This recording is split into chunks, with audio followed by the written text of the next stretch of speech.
Hola amigos. Siguiendo el hilo del video de ayer, hay alguna cosa que resalta demasiado como para no tenerla en cuenta, y es que estamos a las puertas del infierno por obra y gracia de la OTAN. Y lo primero que me gustaría aclarar, sobre que algunos comentaristas parece que se toman al pie de la letra el significado de la expresión de que Rusia es invencible. Cuando obviando el factor filosófico que entraña, y contenida en un contexto, del que encima les hace gracia los reveses que pueda sufrir Rusia en la guerra. Sin pararse a pensar, que efectivamente, no es que Rusia sea invencible, nadie lo es, lo que ocurre, es que a Rusia nadie la puede derrotar, que no es lo mismo que ser invencible.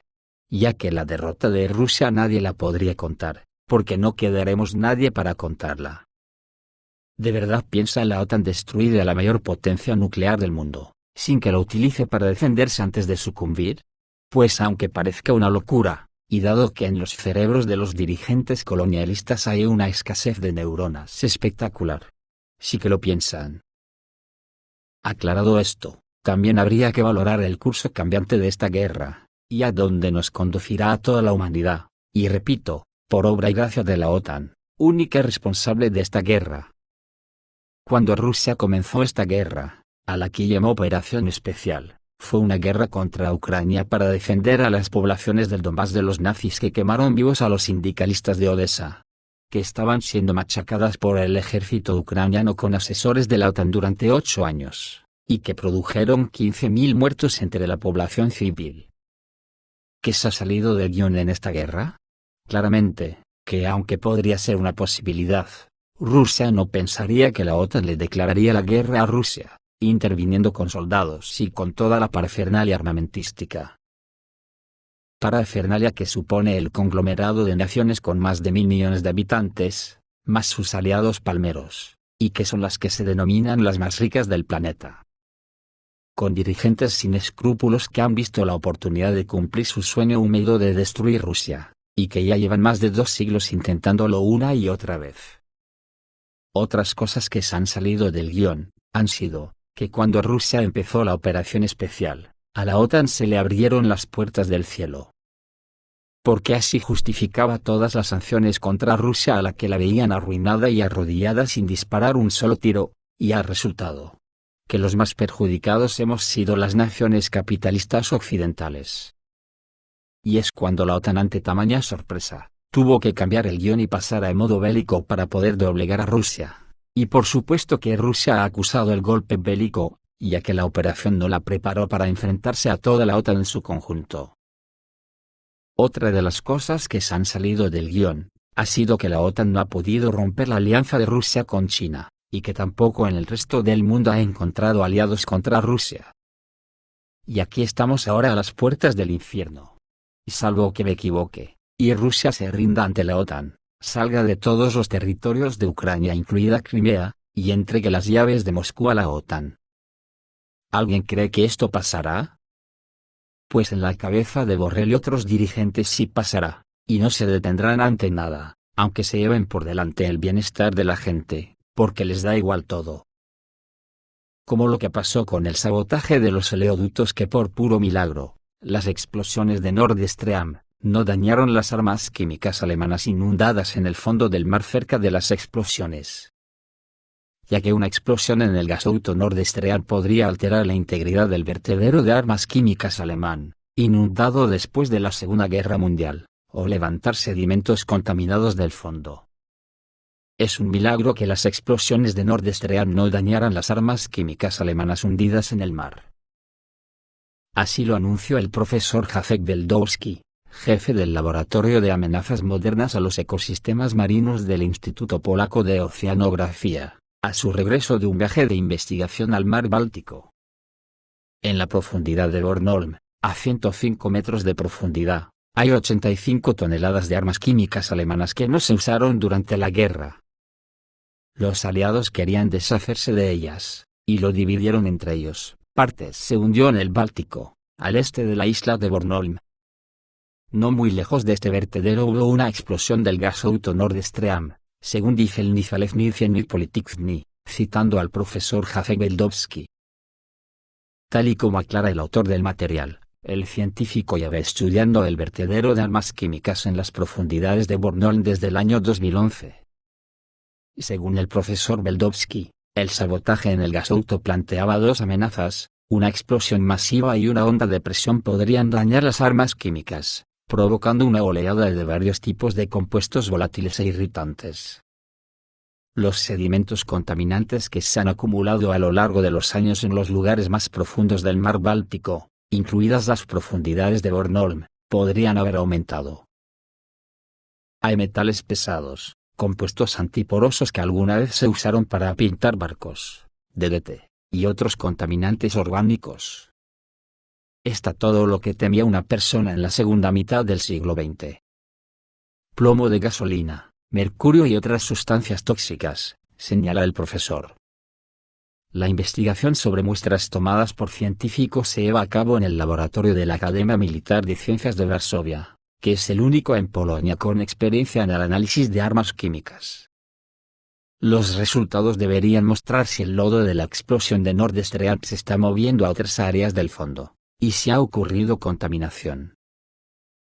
Hace un par de días, el periodista danés Nils Eriksen expresó algo que los políticos no se atreven a decir: un torpedo Harpoon estadounidense fue descubierto en el lugar del sabotaje en Nord Stream, que me imagino que una vez depositado en el fondo del mar, se podrá detonar a distancia. Resulta que los organizadores del ataque corrieron deliberadamente el riesgo de contaminación química de las aguas del mar Báltico, porque no podían ignorar lo del vertedero submarino. Todo esto nos permite calibrar a qué gente se está enfrentando la humanidad, gente sin escrúpulos que les da igual llevarse por delante el planeta. Un planeta que ya se está poniendo en guardia contra la OTAN, porque saben que su instinto colonialista es como el del escorpión: le das la mano amistosa y te hinca el aguijón. Y en eso están las autoridades de Pekín. El otro día, Xi Jinping no le quiso estrechar la mano al canciller alemán. Ayer las autoridades chinas cancelaron un discurso del presidente del Consejo Europeo, Charles Michel, en la inauguración de una gran feria comercial en Shanghái. El funcionario europeo iba a criticar a Rusia y a la operación rusa en Ucrania, y pediría a los países de la Unión Europea que redujeran la dependencia comercial de China. Hay que tener cara para ir a casa de un anfitrión y decirle al resto de los invitados que manden al anfitrión a la mierda. Lo dicho, ¿dónde están las neuronas? Según la agencia británica Reuters, citando a 3 diplomáticos, las declaraciones de Charles Michel se escucharían junto con los discursos de los líderes mundiales, incluido el presidente chino, Xi Jinping, en la inauguración de la Exposición Internacional de Importaciones de China, la primera exposición de importaciones a nivel nacional del mundo. A petición de las autoridades chinas, los asistentes de Michel proporcionaron un mensaje de vídeo pregrabado, que finalmente China no emitió. El tema se resolverá por la vía diplomática, agregó el representante del Consejo Europeo. Ni el Ministerio de Relaciones Exteriores de China, ni los organizadores de la exposición, ni el Ministerio de Comercio de China, ni la Municipalidad de Shanghái respondieron a una solicitud de comentarios de los medios occidentales. El sitio web oficial de la exposición dice que otros líderes que hablaron en el evento, además de Xi Jinping, fueron el director ejecutivo del Fondo Monetario Internacional, el director general de la Organización Mundial del Comercio, los presidentes de Indonesia, Sri Lanka y Bielorrusia, que forma subdivisiones conjuntas con el ejército ruso. Estas circunstancias y la exclusión de un importante funcionario de la Unión Europea de los ponentes sorprendieron a los diplomáticos occidentales que hablaron con los medios. Los diplomáticos dicen que el discurso del presidente del Consejo Europeo fue planeado para ser extremadamente crítico con Rusia, con la operación especial contra Ucrania, y contenía llamados para que Europa sacara lecciones importantes de la situación de desequilibrio comercial. Este desequilibrio se entendió como una notable dependencia de algunos países europeos de los recursos energéticos rusos y se hizo referencia a China. En Europa, queremos un equilibrio en nuestras relaciones comerciales para evitar la dependencia excesiva. Esto también es cierto para nuestras relaciones comerciales con China, dijo una de las fuentes citada por los medios. Mitchell también iba a instar a China a usar su influencia y hacer más para poner fin al derramamiento de sangre en Ucrania. Lo dicho, esta gente si tienen más cara se la pisan, porque desde 2019, la Unión Europea considera oficialmente a China como socio competidor económico y rival sistémico. El Servicio de Relaciones Exteriores de la Unión Europea dijo en un documento el mes pasado, que de ahora en adelante, Pekín debe ser vista principalmente como un competidor que promueve una visión alternativa del orden mundial. No es sorprendente que las autoridades chinas se mostraran renuentes a dar a un propagandista de la Unión Europea Occidental un podio de alto perfil en su feria comercial internacional. Así que ante todos estos antecedentes volvamos al aspecto militar.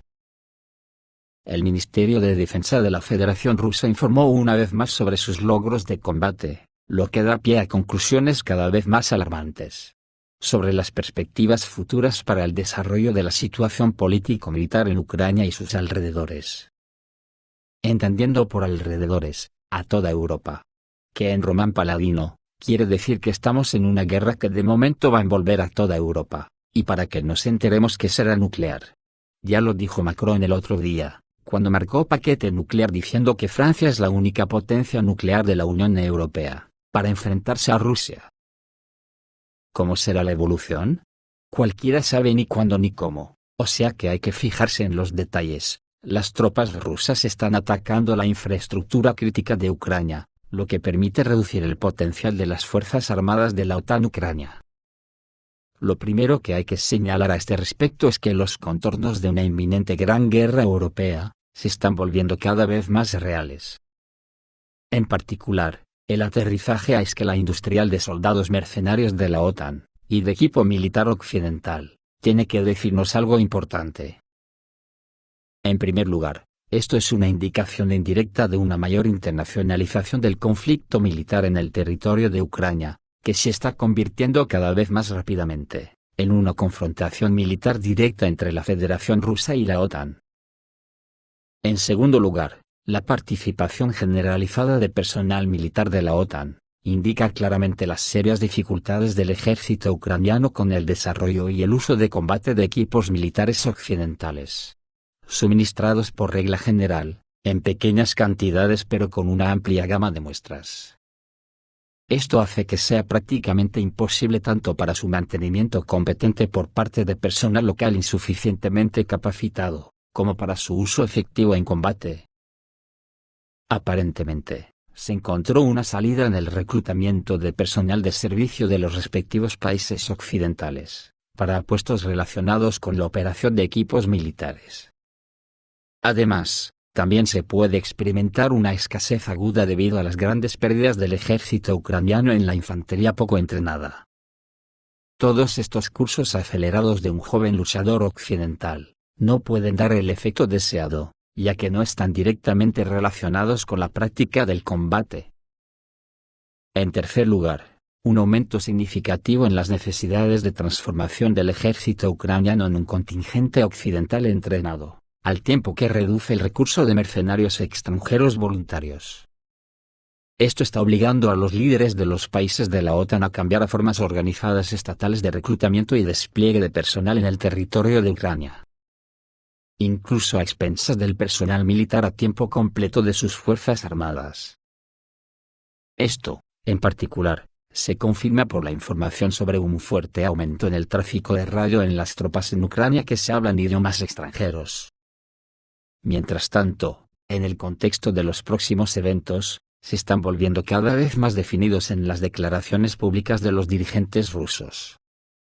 Solo hay que poner dos ejemplos. Uno, las palabras de Putin que ha repetido en varias ocasiones, dando a entender que si la OTAN declara la guerra a Rusia, solo tendrá como resultado la destrucción mutua asegurada.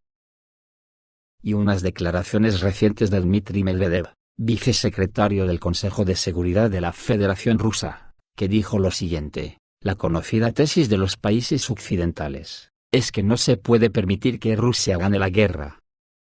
¿Qué significa realmente? Sigue una lógica formal simple. Si no gana Rusia, entonces, aparentemente, ganaría Ucrania.